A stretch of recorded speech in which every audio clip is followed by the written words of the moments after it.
States. I think that when you look at that result and when you look at what happened during that election, unless you're a very stupid person, you see what happens. A lot of the people in this audience, and maybe a couple that don't, but most people understand what happened. That was a rigged election, and it's a shame that we had to go through it. It's very bad for... Will you suspend polarizing talk of election fraud during your run for president? Yeah, unless I see election fraud. If I see election fraud, I think I have an obligation to say it. And it's going to be very straight up, because if it's going to be straight up, we're going to win the election. So you will suspend talk, to his question, about the 2020 election on the campaign trail? I guess we're going to just win. We're at a point now, we're getting so close. Let's just win it again and straighten out our country. One other question on this.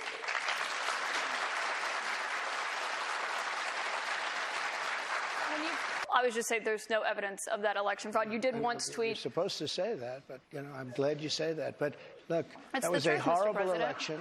That was a horrible election, and unless somebody's very stupid, and I know you very well, you're not stupid at all, but you perhaps are given an agenda or you have an agenda. Look. Do you have any regrets about your actions on January 6th? Many different things. In fact, I brought a list of things. I don't want to bore the audience, but we can go sentence after sentence after sentence of things I said and things I put out. One of the big problems was that Nancy Pelosi, Crazy Nancy as I affectionately call her, Crazy Nancy Pelosi and the mayor of Washington were in charge, as you know, of security. And they did not do their job. They're not in charge of the National Guard. Am I allowed to say that? When they went to the Capitol and they were breaking into the Capitol, smashing windows, injuring police officers, why did it take you 3 hours to tell them to go home? I don't believe it did. Oh, let me pull it out. I have to pull it out.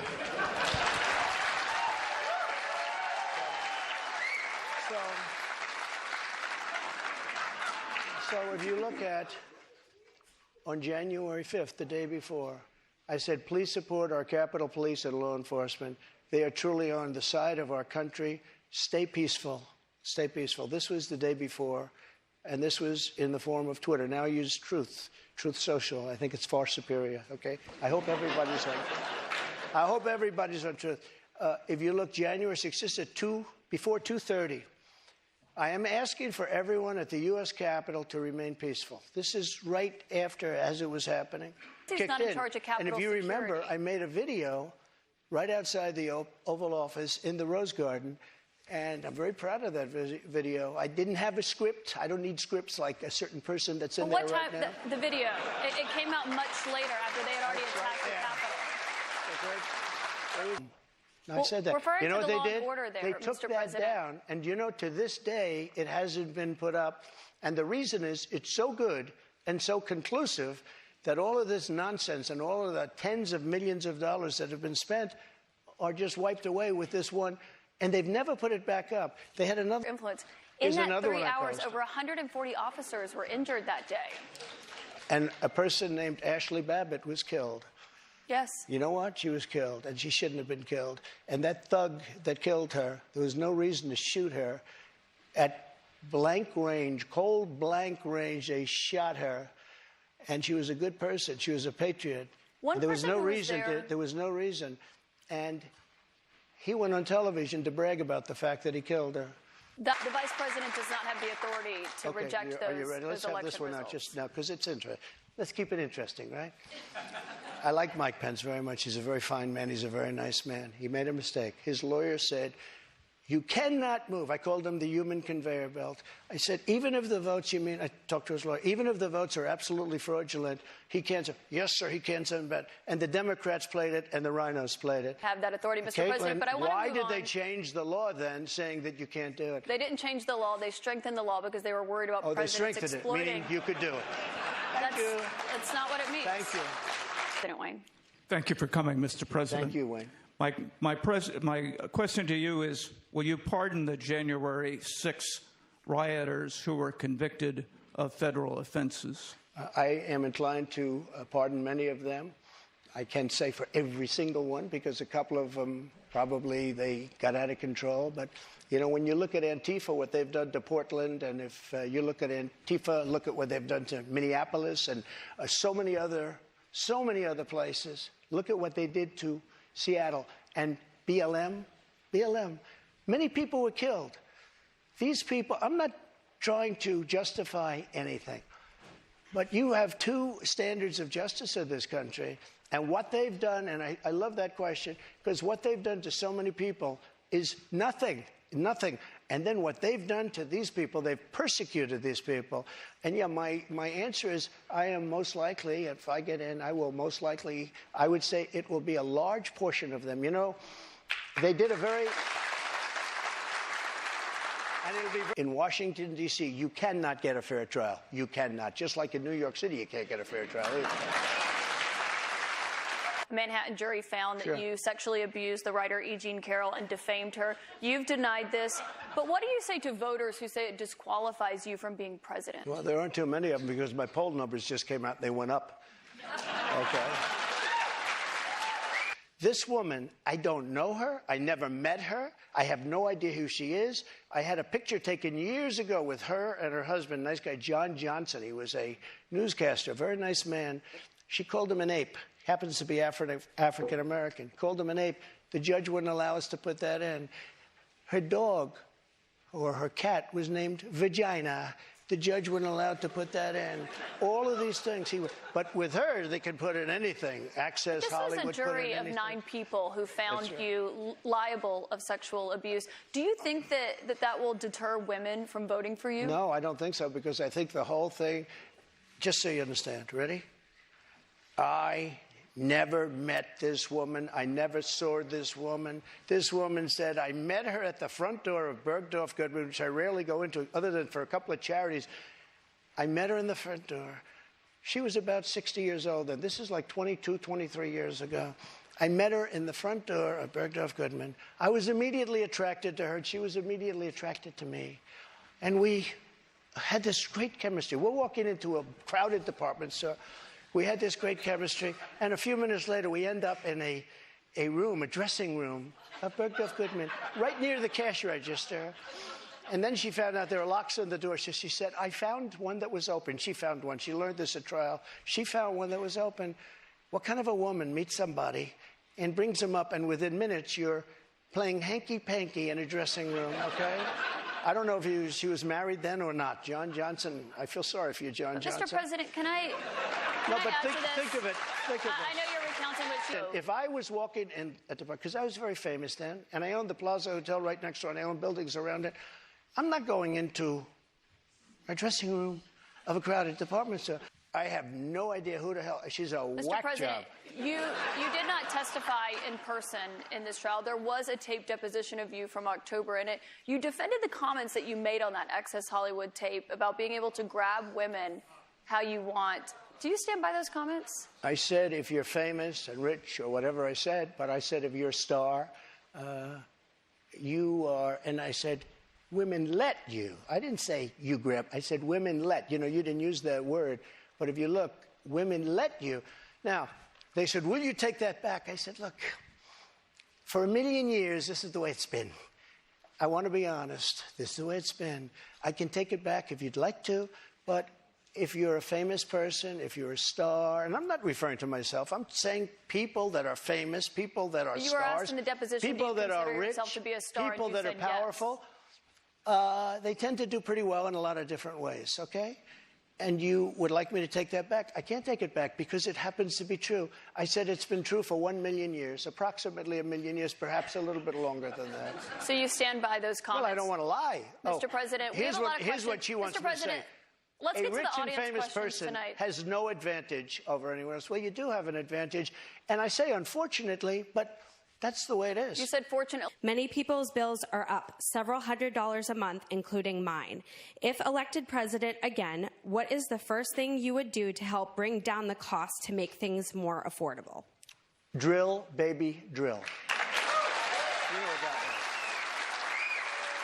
is. We have more liquid gold under our feet than any other nation. Any other nation. And these stupid fools ended it. And energy went from $1.87 and even lower for gasoline, for a car.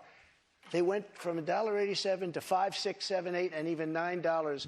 and your electricity bills went through the roof, your heating bills went through the roof, and that's what started inflation, and it hasn't stopped because people are paying now for bacon and for eggs and for the 2 and 3 times what it was just a little while ago. But we had, prior to COVID coming in as from China, from Wuhan, which I said it came from Wuhan. Everybody said, oh, you're wrong about that. You're wrong. It came from Wuhan. I said it right from day one because we have to save this country. Our country is dying. Our country is being destroyed by stupid people, by very stupid people. You once said that using the debt ceiling as a negotiating wedge just could not happen. You said that when you were in the Oval Office. That's when I was president. So why is it different now that you're out of office? Because now I'm not president. But we have a very big mental health problem in this country. And again, it's not the gun that pulls the trigger. It's the person that pulls the trigger.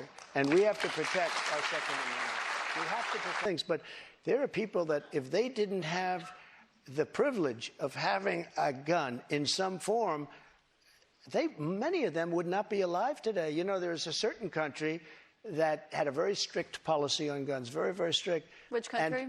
And, Brazil, okay. Brazil, very strict. And the former president of Brazil, and the killing was incredible. They were walking into people's homes and killing people. They had no protection. He said, go out and buy guns. People went out and bought guns, and it went way down. The numbers went way down because they had security. Getting rid of Roe v. Wade was an incredible thing for pro-life because it gave pro-life something to negotiate with. Pro-life had absolutely nothing being stuck in Roe v. Wade to negotiate with. And look, everybody that was president wanted to get rid and tried to get rid of Roe v. Wade. You mean for 50 Republicans? years. Republicans. For 50 years, this has been going on. Actually, a couple of Democrats, too. But for 50 years, this has been going on. I was able to do it, and I was very honored to do it. If you look at that crazy governor of Virginia from the former governor, where he said, no, the baby will be born, and then we'll decide, essentially, whether or not to execute the baby. But, Mr. President, can we talk about what you would do if you are No, but these are the radical people. Re-elected? It's not the pro-life people that are radical. But if you are... People that will kill a baby in the 9th month or the 8th month or the 7th month or after the baby is born, they're the radicals, not the pro-life I just want to give you... I did finish the wall. I built a wall. I built hundreds of miles of wall, and I finished it. And then I said, we have to build some more because there are areas like water going through a dam. There are some areas where a lot of people are coming. You close up one, and they come in through another. And we started another 100 miles of wall. In fact, I said to my people, if we start this and don't finish it, and then we had a rigged election, I'm sorry to say it. The election was not rigged, Mr. President. You can't keep saying that all night long. Well, when you have that policy, people don't come. If the family hears that they're going to be separated, they love their family. They don't come. So I know it sounds harsh, but if you remember they said I was building prisons for children. It turned out that it was Obama that was building the prisons for the children. But would you re-implement that if you're re-elected? Is that what you're saying? We have to save our country, all right? So it sounds like that's a yes. No. When you say to a family that if you come, we're going to break you up, they don't come. But this would never happen. And all those dead people, both Russian and Ukrainian, they wouldn't be dead today. And all those cities that are blown up and disintegrated right to the ground, that wouldn't have happened. Okay, I was impeached by a crazy woman named Nancy Pelosi. But the question here is, would you give Ukraine weapons and funding if you were elected? I would sit down. Let me just put it a nicer way. If I'm president, I will have that war settled in one day, 24 hours. How would you settle that war in one day? Because I'll meet with Putin, I'll meet with Zelensky. They both have weaknesses and they both have strengths. And within 24 hours, that war will be settled. It'll be over. It'll be absolutely over. Do you want Ukraine to win this war? I don't think in terms of winning and losing. I think in terms of getting it settled so we stop killing all these people and breaking down this country. Can you say if you want Ukraine or Russia to win this war? I want everybody to stop dying. They're dying, Russians and Ukrainians. I want them to stop dying. And Putin made a bad mistake, in my opinion. What was his mistake? His mistake was going in. He would have never gone in if I was president. We used to talk about it there. Just so you understand, the Presidential Records Act is not criminal. I took the documents. I'm allowed to. You know who else took them? Obama took them. Nixon took them. Obama Reagan did not took take them. documents. Oh, he didn't? The difference here that I'd like Take to a know. look. The Reagan National took Archives them. says that President Obama Even did Jimmy not Carter, take documents. even Mike Pence had some documents, and he's a You very referenced honorable Pence, guy. You referenced why you held on to those documents when you knew the federal government was seeking them and then had given you a subpoena to return them. Are you ready? Are you ready? Can I talk? Yeah, what's you the mind? answer? Do you mind? I would like for you to answer the question. Okay, it's very simple to answer. That's why I asked it. It's very simple to. You're a nasty person, I'll tell you. But No, you why? have to declassify Let me them. ask you a question. Why is it that Biden had 9 boxes in Chinatown, and he gets a lot of money from China? Why is that? And There why is no why evidence aren't of that, people? Mr. President. No, you cannot why say aren't that. people There is no bringing that evidence up? of that, Mr. And why don't they President. put this What guy you're Jack referring to Smith? investigation You're so that you're wrong. You don't facing. know the subject. I do know the subject. He had and I one do at know the University facts, of Mr. Pennsylvania, President. but he also had I want 9 to move boxes on to another in investigation Chinatown. that you're facing, which is the one She that's doesn't happening understand in it. Georgia, where results in the state of Georgia. I did At the nothing wrong. It was center a of perfect that, phone call. let me finish my question. At the center of that is that call that you had with the Secretary Perfect of State, call. Brad Raffensperger. Yeah, sure. Given the fact that there are indictments expected to come in that case this summer, is that a call you would make again today? Yeah, I called questioning the election. I thought it was a rigged election. I thought it had a lot of problems. I had I guess he's Secretary of State. I called. Listen to this. There are like 7 lawyers on the call, many of them from there. We're having a call. We're having a normal call.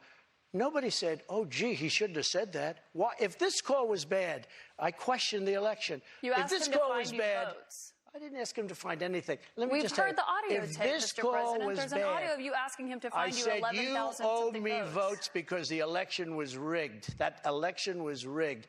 And if this call was bad, why didn't him and his lawyers hang up? How dare you say that? This was a perfect Well, they were phone clearly call. concerned enough. They recorded the call, and I should note that, of This course, was a call that was made to question the results of election.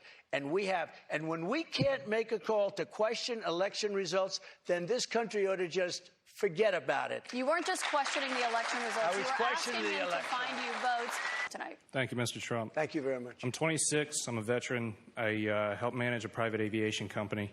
You want a job? I'd love one. Yeah. I'm looking for somebody very good.